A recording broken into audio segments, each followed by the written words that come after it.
The ANC goes into its policy conference with the state capture inquiry's findings looming in the shadows, which implicated some of its members, and voters are tired of the ruling party's track record on delivery on many fronts.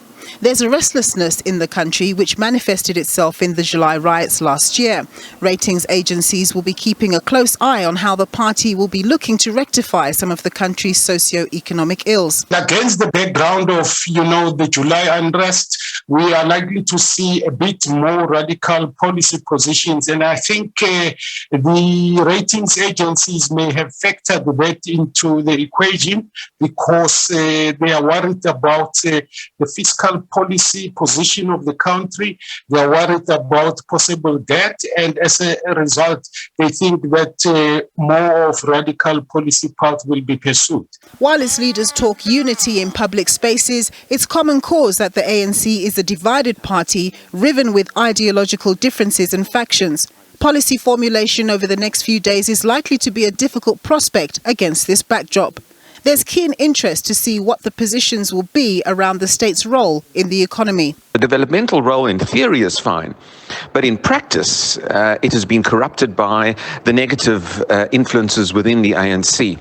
And I think this debate as to just how much contribution the state plays is going to continue to play itself out in the policy conference.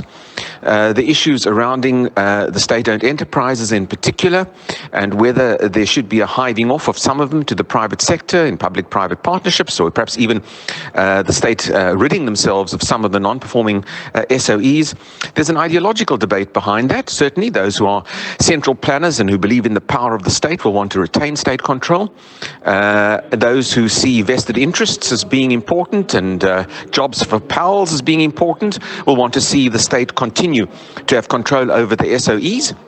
Those who believe in a more pragmatic and market-friendly approach will want to see the SOEs perhaps watered down and some of them put into private hands. And I think these debates are going to rage within the ANC. There really is very little ideological cohesiveness, and the factional fighting that exists within the party, the differing views about leadership and about economic policy and about the role of the state are going to continue to plague the ANC as it has done for the last number of decades. But the real threat or the real political risk to South Africa may well be the lack of implementation of policies that could really change the fortunes of ordinary people's lives, a common complaint about a succession of ANC governments. Implementation is what is lacking on the part of government.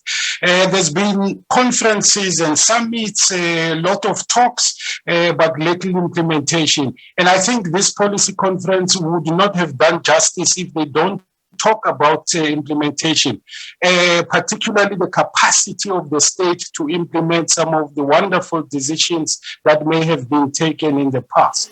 Ultimately, credit agencies and investors will also be looking to see if there's policy certainty. Such assurance bodes well for confidence, which in turn positively affects an appetite to invest in the country's economic sectors, grow the local economy and create jobs. Nompumelelo Siziba, SABC News, Johannesburg.